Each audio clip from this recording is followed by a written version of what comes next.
Hello friends, welcome back to Anvesha Raj channel. आज हम लोग पढ़ेंगे राष्ट्रीय काव्यधारा के प्रमुख कवि। ठीक है, तो इस टॉपिक को हम लोग पूरे विस्तार से पढ़ेंगे। ठीक है, ये टॉपिक हमारे सिलेबस में भी है, तो इस टॉपिक को हम लोग पूरे डिटेल से पढ़ेंगे। ठीक है, चलिए आइए पढ़ना स्टार्ट करते। देखिए, राष्ट्रीय काव्यधारा ऐसी काव्य प्रवृत्ति है जिसमें राष्ट्रजन को तेजस्वी प्रकर्मी बनाने की सामर्थ्य निहित है। राष्ट्रीय धारा के कवियों ने जनमानस में देश के प्रति प्रेम, आत्मविश्वास व स्वतंत्रता की चेतना को जागृत करने का कार्य किया है। ठीक है, तो राष्ट्रीय काव्यधारा के कवि जो जनमानस है, ठीक है, जो देश की जनता है, उसके अंदर देश के प्रति प्रेम, आत्मविश्वास व स्वतंत्रता की चेतना को जागृत करने का काम किया है। भारत के आंतरिक विसंगतियों, पराधीनता आदि के लिए संघर्ष, ठीक है, संघर्ष में कूद पड़ने के लिए आह्वान किया। ठीक है, तो इन कवियों ने लोगों को प्रेरित किया। ठीक है, देखिए, अतः राष्ट्रीय काव्यधारा के समस्त कवियों ने अपने काव्य में देश प्रेम, ठीक है, इनके काव्य में क्या था? देश प्रेम की भावना। ठीक है, तो देश प्रेम व स्वतंत्रता की उत्कृष्ट भावना की अभिव्यक्ति देखने को मिलती है। ठीक है, आइए अब हम लोग राष्ट्रीय काव्यधारा के प्रमुख कवियों को देखते हैं। ठीक है, तो राष्ट्रीय काव्यधारा के प्रमुख कवि निम्नलिखित हैं। सबसे पहले हम लोग देखते हैं माखनलाल चतुर्वेदी। माखनलाल चतुर्वेदी का जीवन परिचय देखते हैं। देखिए, इनका जन्म 4 अप्रैल 1889 ईस्वी में हुआ। जन्म स्थान बबई होशंगाबाद मध्य प्रदेश में हुआ। ठीक है, और इनका निधन 30 जनवरी 1968 ईस्वी में हुआ। इनके पिता का नाम नंदलाल चतुर्वेदी था। ठीक है, फिर आगे देखिए, इन्हें भारतीय आत्मा भी कहा जाता है। ठीक है, तो एक भारतीय आत्मा के नाम से इन्हें प्रसिद्धि मिली। ठीक है, और इनकी जो कविता है पुष्प की अभिलाषा, ठीक है, और कैदी और कोकिला, ठीक है, ये इनकी प्रसिद्ध कविताएं हैं।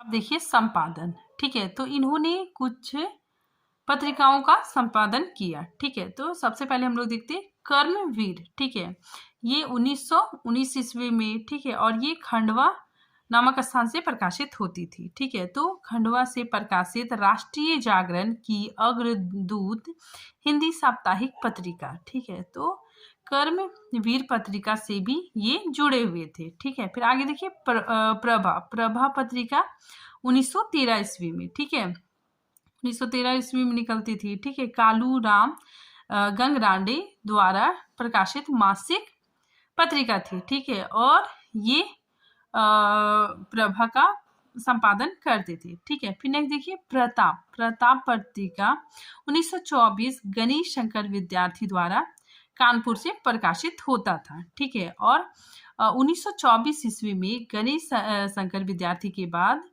प्रताप का संपादन इन्होंने ही किया। ठीक है, तो ये कुछ पत्रिकाओं से जुड़े हुए थे। ठीक है, अब देखिए साहित्य सृजन। ठीक है, इनकी प्रमुख काव्य कृतियां। अब हम लोग देखते हैं माखनलाल चतुर्वेदी जी का काव्य कृतियां। ठीक है, इनकी महत्वपूर्ण रचनाएं कौन कौन सी है? ठीक है, देखिए, सबसे पहले हिमकृतिनी, ठीक है, 1944 ईस्वी में प्रकाशित हुई। ठीक है, उसके बाद साहित्य देवता 1942 ईस्वी में ये प्रकाशित हुई। ठीक है, नेक्स्ट है हिम तरंगिनी। ठीक है, ये जो हाईलाइट किया हुआ है, ठीक है, ये काफी इंपॉर्टेंट है। ठीक है, तो ये आप लोग ध्यान रखिएगा। ठीक है, नेक्स्ट देखिए माता, फिर युग चरण, नेक्स्ट समर्पण। ठीक है, फिर नेक्स्ट वेणु लो गुंजे धारा, फिर मरण ज्वार। ठीक है, नेक्स्ट बिजुरी काजल आँच रही। ठीक है, तो ये रचनाएं माखनलाल चतुर्वेदी की प्रसिद्ध रचनाएं हैं। ठीक है, और ये जो डेट डाला हुआ है, ठीक है, ये प्रकाशन वर्ष है। ठीक है, तो प्रकाशन वर्ष आप लोग देख लीजिएगा। ठीक है, अब देखिए गद्य कृतियां। ठीक है, इनका जो नाटक है, ठीक है, देखिए कौन सा नाटक है?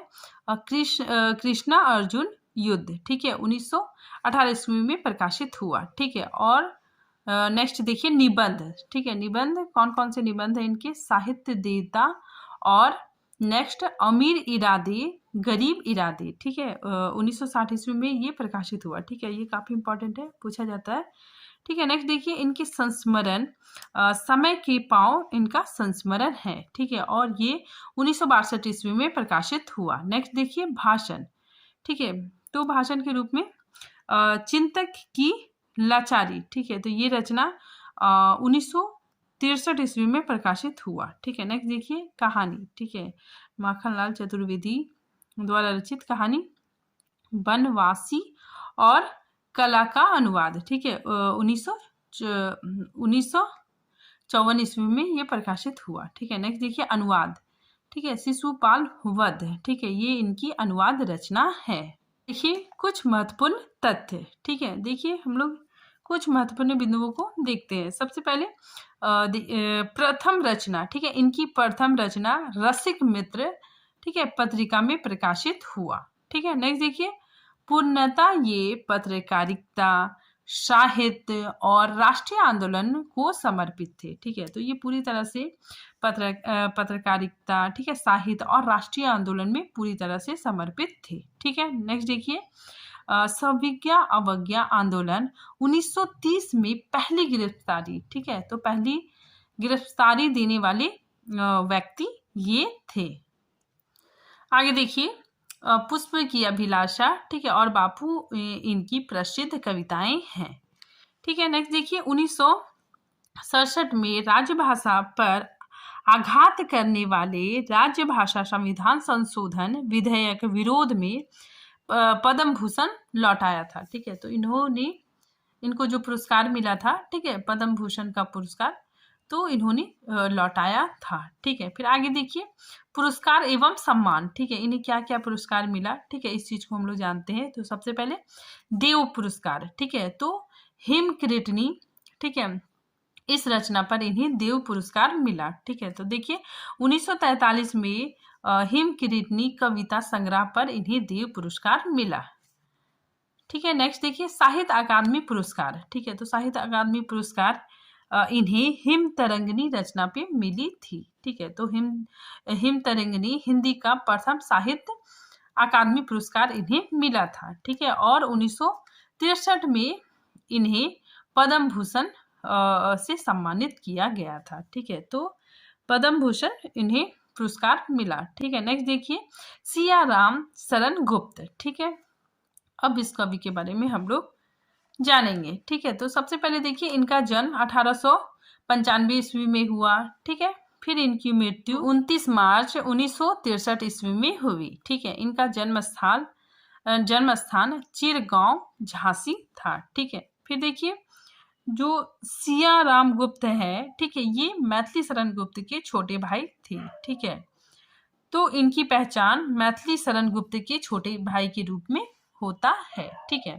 फिर देखिए ये सियाराम गुप्त जी ये कवि, कथनाकार और निबंधकार थे, ठीक है। अब हम लोग इनका कृति परिचय जानते हैं, ठीक है। कृति परिचय, ठीक है। कौन कौन सी इनकी रचना है जो काफी ज्यादा प्रसिद्ध रही, ठीक है। तो मौर्य विजय, ठीक है, 1914 ईस्वी में प्रकाशित हुई, ठीक है। फिर उसके बाद अनाथ 1917 ईस्वी में प्रकाशित हुई।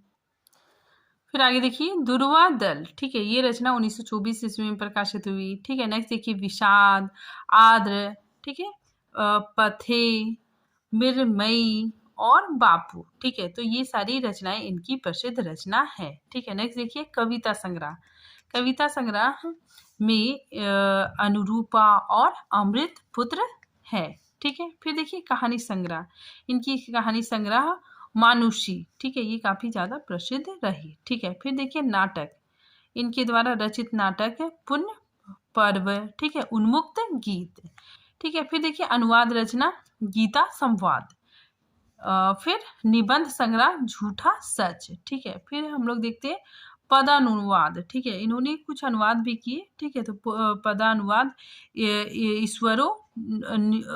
ईश्वरो उपनिषद, ठीक है, धर्मपद और भागवत गीता, ठीक है। तो इसका इन्होंने पदानुवाद किया, अब हम लोग कुछ महत्वपूर्ण बिंदु के बारे में जानते हैं। ठीक है, देखिए 1941 में नागरी पंचानी सभा वाराणसी द्वारा सुधाकर पदक से इन्हें सम्मानित किया गया। ठीक है, फिर नेक्स्ट देखिए 1962 में कालीन साहित्य सेवा के लिए सरस्वती हीरक जयंती के अवसर पर इन्हें सम्मानित किया गया।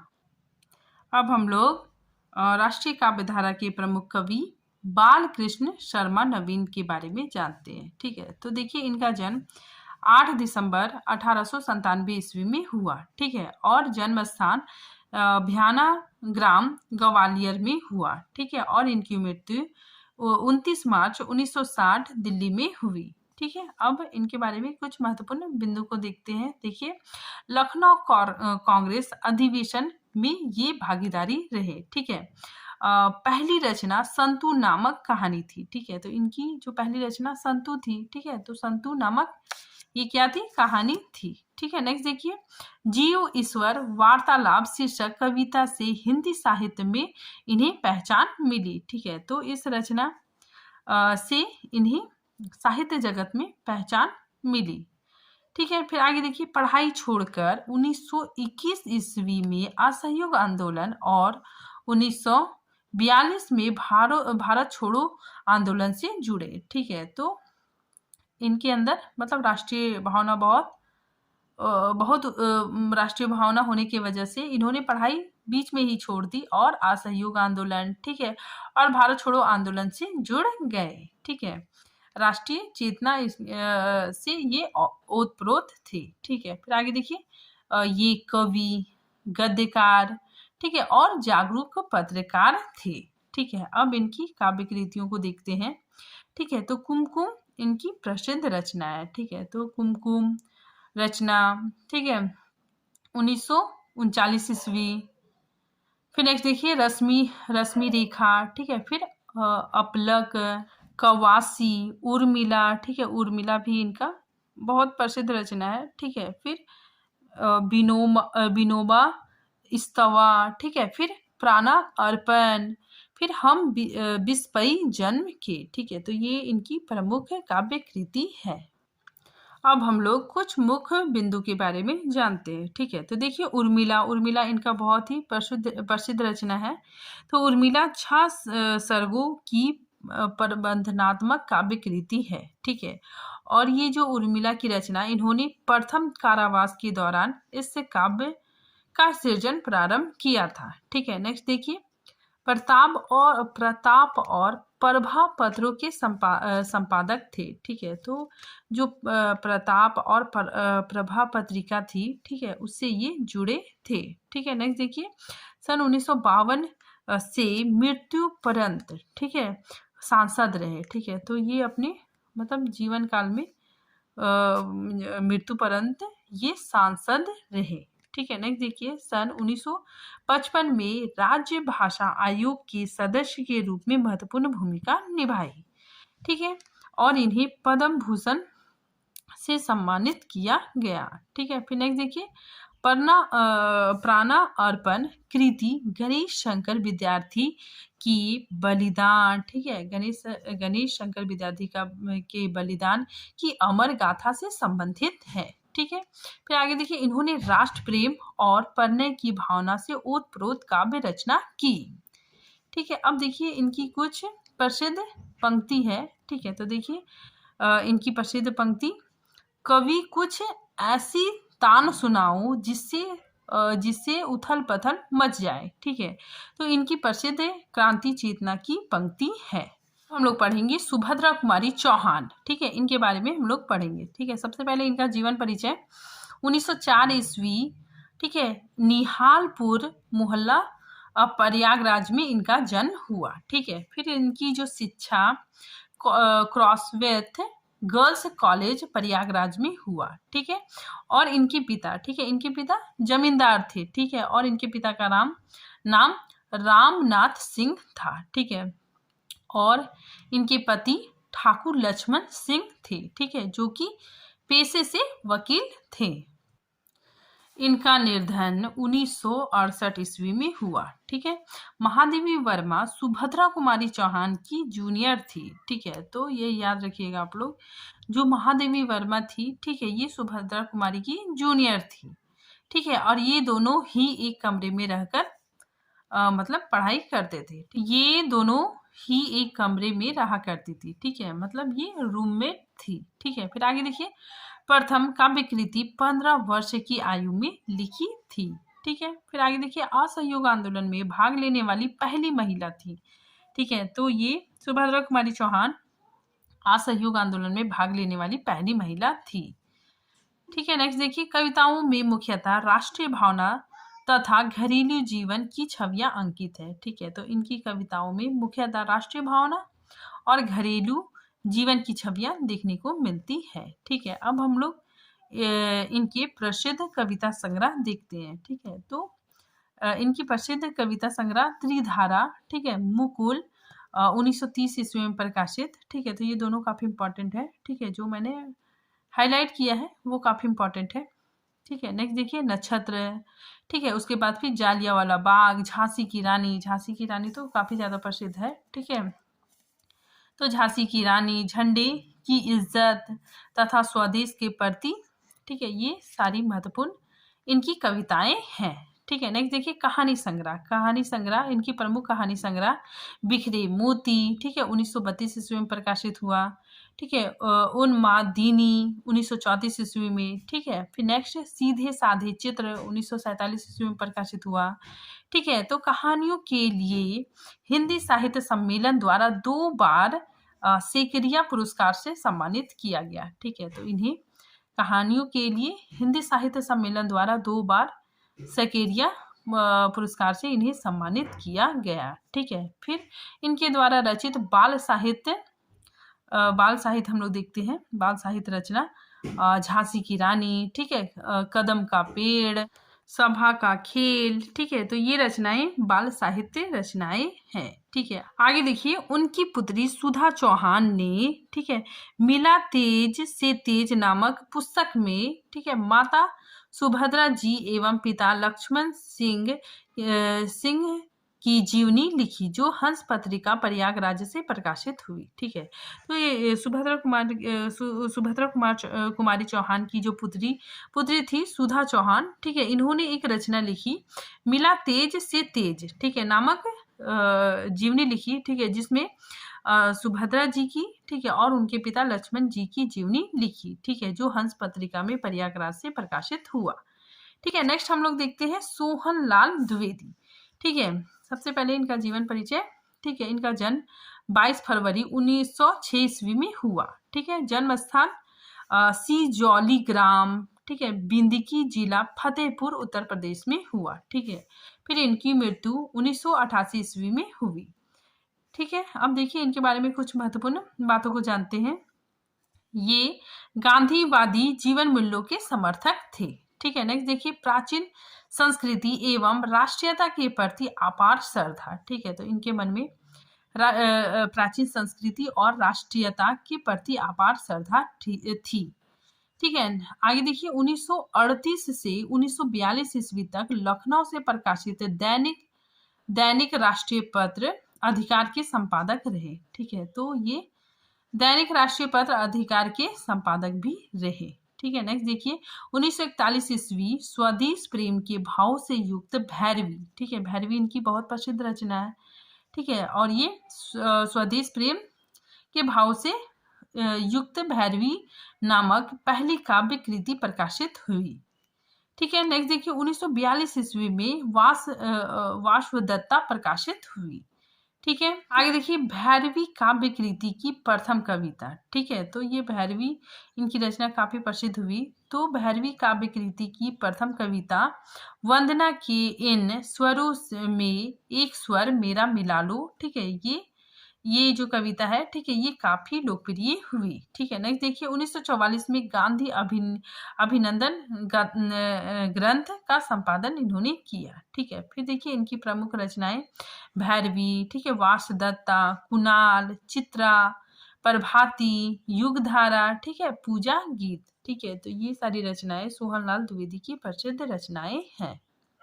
आगे देखिए श्याम नारायण पांडे, ठीक है, इनका जन्म 1907 ईस्वी में हुआ, ठीक है, और इनका जन्म स्थान डुमराव ग्राम आजमगढ़ उत्तर प्रदेश में हुआ, ठीक है। इनके पिता काशी में कपड़े के व्यापारी थे, ठीक है, और इनकी मृत्यु 1991 ईस्वी में हुई, ठीक है। अब इनकी प्रसिद्ध काव्य कृतियां देखते हैं, ठीक है। तो देखिए हल्दी घाटी, ठीक है, 1941 ईस्वी में प्रकाशित। तो ये जो हल्दी घाटी है ये काफी ज्यादा प्रसिद्ध हुई, ठीक है। हल्दी घाटी और जोहर, ठीक है, ये दोनों रचनाएं काफी ज्यादा प्रसिद्ध हुई, ठीक है। तो ये दोनों रचनाएं काफी इंपॉर्टेंट है, पूछा जाता है एग्जाम में, ठीक है। फिर नेक्स्ट देखिए तुमुल, रूपांतर, आरती, जय हनुमान, ठीक है, ये सारी इनकी प्रसिद्ध काव्य कृतियां हैं, ठीक है। नेक्स्ट आगे देखिए माधव, रिमझिम, आंसू के कण, गोरा वध, उनकी प्रमुख लघु, ठीक है, ये क्या है, लघु काव्य कृतियां हैं, ठीक है। फिर आगे देखिए परशुराम, उनकी अप्रकाशित काव्य कृति है, ठीक है। तो जो ये परशुराम है, ठीक है, ये इनकी अप्रकाशित काव्य कृति है, ठीक है। फिर आगे देखिए हल्दी घाटी और जोहर कृतियां उनकी कृति का आधार बनी, ठीक है। देखिए हल्दी घाटी महाराणा प्रताप और अकबर के मध्य हुए प्रसिद्ध युद्धों पर रचित महाकाव्य है, ठीक है। फिर आगे देखिए हल्दी घाटी महाकाव्य में 17 सर्ग है, ठीक है, काफी इंपॉर्टेंट है। इस महाकाव्य में 17 सर्ग है, ठीक है। तो 17 सर्ग में महाराणा प्रताप के शौर्य, त्याग, आत्म बलिदान, ठीक है, स्वतंत्र प्रेम एवं जातीय गौरव के माध्यम से राजपूतों मूल्यों के सम्मान एवं श्रद्धा भाव अर्पित है, ठीक है। तो इसमें महाराणा प्रताप के शौर्य, त्याग, आत्म बलिदान को दिखाया गया है।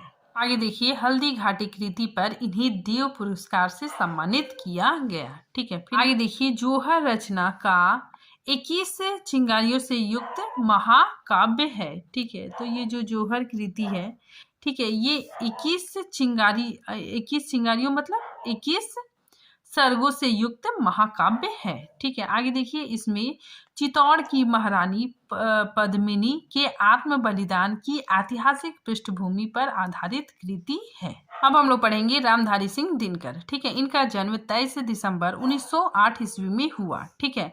इनका जन्म स्थान मुंगेर जनपद का सिमरिया घाट गांव बिहार, ठीक है, इनका जन्म बिहार में हुआ, ठीक है। निधन 1974 ईस्वी में हुआ, ठीक है। अब हम लोग देखते हैं इनका कृति परिचय, ठीक है। तो लगभग 50 कृतियां इनकी प्रकाशित हुई, ठीक है। अब देखिए इनका प्रमुख काव्य कृतियां, ठीक है। तो यहाँ पे देखिए जो हाईलाइट किया गया है, ठीक है, ये काफी इंपॉर्टेंट है, ठीक है। तो ये आप लोग ध्यान में रखिएगा, ठीक है। तो चलिए हम लोग इनके प्रमुख काव्य कृतियों को देखते हैं, ठीक है। तो सबसे पहले रेणुका, ठीक है, इसका प्रकाशन 1935 ईस्वी में हुआ, ठीक है। उसके बाद फिर हुंकार, ठीक है। नेक्स्ट रसवंती, फिर कुरुक्षेत्र, फिर बापू, ठीक है। उसके बाद नेक्स्ट सामधेनी, ठीक है। उसके बाद रश्मि रथी, नीम के पत्ते, नील कुसुम, ठीक है। तो ये सब रचनाएं इनकी प्रसिद्ध काव्य कृति है, ठीक है। नेक्स्ट देखिए उर्वशी, ठीक है। फिर परशुराम की प्रतीक्षा, ठीक है, ये सब बहुत इंपॉर्टेंट है, ठीक है। फिर नेक्स्ट देखिए आत्मा की आंखें, ठीक है। फिर कोयला और कवित्व, फिर हरे को हरि नाम, ठीक है। तो ये सारी रचनाएं इनकी प्रसिद्ध रचनाएं हैं। अब देखिए इनकी प्रमुख गद्य कृतियां, ठीक है, कौन कौन है, देखिए मिट्टी की ओर, ठीक है। फिर नेक्स्ट संस्कृति के 4 अध्याय, ठीक है, ये काफी इंपॉर्टेंट है, ठीक है। और ये 1956 ईस्वी में प्रकाशित हुई, ठीक है। नेक्स्ट देखिए काव्य की भूमिका, ठीक है। फिर उसके बाद शुद्ध कविता की खोज, ठीक है। फिर विवाह की समस्याएं, फिर दिनकर की डायरी, ठीक है। तो ये सारी जो रचनाएं हैं ये गद्य कृतियां हैं, ठीक है। और ये प्रमुख गद्य कृतियां हैं, ठीक। अब हम लोग देखते हैं पुरस्कार सम्मान, ठीक है, इन्हें क्या क्या पुरस्कार मिला, ठीक है, इस चीज को हम लोग देखेंगे, ठीक है। तो देखिए कुरुक्षेत्र काव्य कृति पर उत्तर प्रदेश सरकार द्वारा काशी नागरी पांचाली सभा पुरस्कार, ठीक है। नेक्स्ट देखिए संस्कृत के 4 अध्याय, ठीक है। इस रचना पर देखिए इस कृति के लिए 1959 में साहित्य अकादमी पुरस्कार, ठीक है। तो इन्हें साहित्य अकादमी पुरस्कार संस्कृत के 4 अध्याय कृति की रचना पर मिली, ठीक है। नेक्स्ट देखिए 1959 में राष्ट्रपति द्वारा पद्म भूषण सम्मान इन्हें मिला, ठीक है। नेक्स्ट देखिए 1962 में उर्वशी, ठीक है, उर्वशी काव्य कृति के लिए इन्हें ज्ञानपीठ पुरस्कार मिला, ठीक है। तो आज ये टॉपिक यहीं पे खत्म होता है, ठीक है। मिलते हैं नेक्स्ट टॉपिक के साथ, ठीक है। अगर आपका कोई प्रश्न होगा तो आप कमेंट बॉक्स में पूछ सकते हैं, ठीक है। तो मिलते हैं नेक्स्ट टॉपिक के साथ, तब तक के लिए अपने स्वास्थ्य का ध्यान रखिए, ठीक है।